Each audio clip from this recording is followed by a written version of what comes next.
Praise Lord. ചെറിയൊരു ഇങ്ങനെ ഇരിക്കുമ്പോൾ പരിശുദ്ധാത്മാവ് തന്നൊരു വാക്യത്തിൽ നിന്ന് ഞാൻ നിങ്ങളോട് സംസാരിക്കുകയാണ്. ലൂക്കോസ് എഴുതിയ സുവിശേഷം അതിൻ്റെ 18-ാമത്തെ അധ്യായം അതിൻ്റെ 27-ാമത്തെ വാക്യം. മനുഷ്യർക്ക് അസാധ്യമായത് ദൈവത്തിന് അസാധ്യമാണ്. നമ്മൾ ചിലപ്പോൾ ചിന്തിക്കും നമ്മളെ കൊണ്ട് എല്ലാം ചെയ്തെടുക്കാൻ പറ്റുമെന്ന്. നമ്മളെ കൊണ്ട് എല്ലാം ചെയ്യാൻ പറ്റും, ഏത് കാര്യവും നമ്മളെ കൊണ്ട് ചെയ്യാൻ പറ്റുമെന്ന്. പക്ഷെ മനുഷ്യൻ അങ്ങനെയാണ് ചിന്തിക്കുന്നത്, ദൈവത്തെ മാറ്റി നിർത്തി ചിന്തിക്കുന്നതുകൊണ്ട്. മെഡിക്കൽ റിപ്പോർട്ടിന് തകർത്തിട്ടുകൊണ്ട് വരുന്ന സൗഖ്യങ്ങൾ, മെഡിക്കൽ റിപ്പോർട്ടിന് തകർത്ത സൗഖ്യങ്ങൾ എന്ന് പറയുമ്പോൾ മെഡിക്കൽ റിപ്പോർട്ടിനെ മെഡിക്കൽ വിട്ടു. ഇനി എന്ത് ഞങ്ങളെ കൊണ്ട് ചെയ്യാൻ പറ്റുന്ന എല്ലാം ഞങ്ങൾ ചെയ്തു, ഇനിയെല്ലാം ദൈവത്തിൻ്റെ കയ്യിൽ. അവസാന വാക്ക് ഇതാണ്.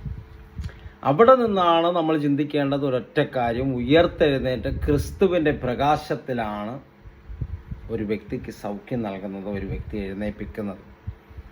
അതല്ലാതെ ദൈവത്തിന് അസാധ്യമായ ഈ ലോകത്തൊന്നുമില്ല.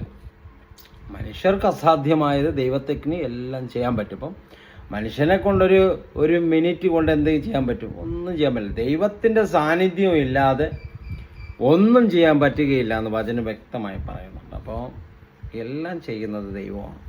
സൗഖ്യം തരുന്നതും ജീവൻ തരുന്നതും സമൃദ്ധി തരുന്നതും നല്ല ആരോഗ്യം തരുന്നതും എല്ലാം ക്രിസ്തുവാണ്. ക്രിസ്തുവിൻ്റെ സ്നേഹത്തിലാണ് എല്ലാം തികവച്ചു വരുന്നത്. സൗഖ്യത്താൽ വരുന്ന ആരോഗ്യം ഭയങ്കര ആരോഗ്യമാണ്. സൗഖ്യത്താൽ തരുന്ന ആരോഗ്യം ദൈവമാണ് തരുന്നത്. ദൈവം തരുന്ന സൗഖ്യം ഇട്ടേച്ച് പോകത്തില്ല.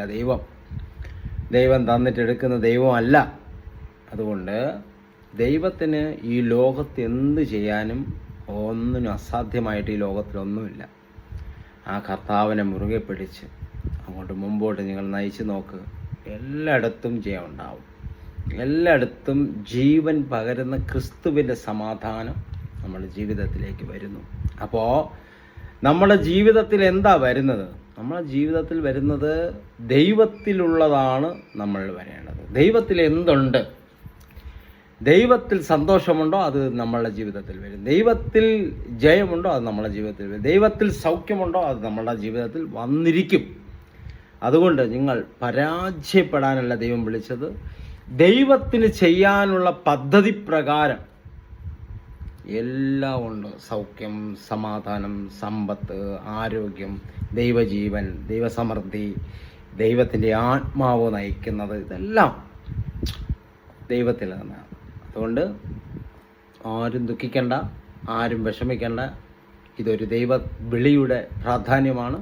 ഈ രാത്രിയിൽ പറയുന്നത് സൗഖ്യം ദൈവത്തിൻ്റെ ദാനമാണ്. ആ ദാനത്തെ മുറുകെ പിടിച്ച് അങ്ങോട്ട് നിൽക്കുക. അതാണ് യേശുവിലുള്ള ഒരു ജീവിതം, സന്തോഷകരമായ ഒരു ജീവിതം. God bless you.